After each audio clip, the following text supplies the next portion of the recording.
جو لوگ ایمان لائے اور عمل نیک کیے ان کے لیے خوشحالی اور عمدہ ٹھکانہ ہے۔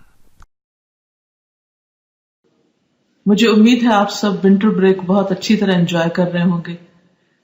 الحمدللہ اس طرح کی بریک میں ہمیں موقع ملتا ہے کہ گھر والوں کے ساتھ زیادہ وقت گزاریں، انجوائے کریں، سیر کریں، رشتہ داروں کو ملیں۔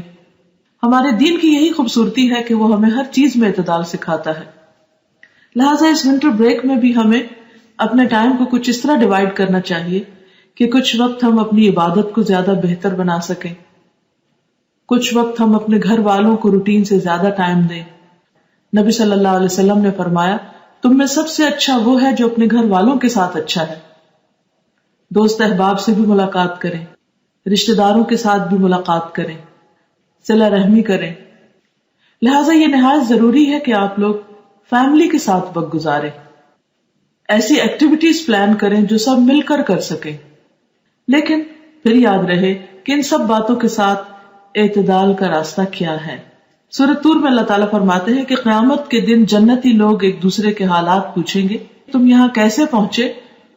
تو وہ کہیں گے، انا کننا قبل فی اہلنا مشفقین، ہم پہلے اپنے گھر والوں میں اللہ سے ڈر کر زندگی گزار رہے تھے۔ گھر والوں کے بیچ میں انسان بہت ریلیکسڈ ہوتا ہے، بعض اوقات زبان کے معاملے میں احتیاط نہیں کرتا، یا انٹرٹینمنٹ کے معاملات میں وہ اللہ کی حدود کی پرواہ نہیں کرتا۔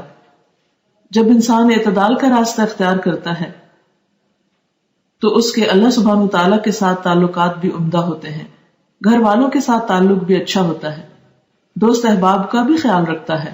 میری دعا ہے کہ یہ ونٹر بریک آپ کے لیے زندگی کا ایک بہترین وقت ہو، جس میں آپ مزید اللہ سبحانہ وتعالیٰ اور اپنے گھر والوں کے ساتھ اپنے ریلیشنز کو اور زیادہ خوبصورت بنا سکیں۔ آپ کے لیے دعائیں اور نیک تمنائیں۔ السلام علیکم ورحمۃ اللہ وبرکاتہ۔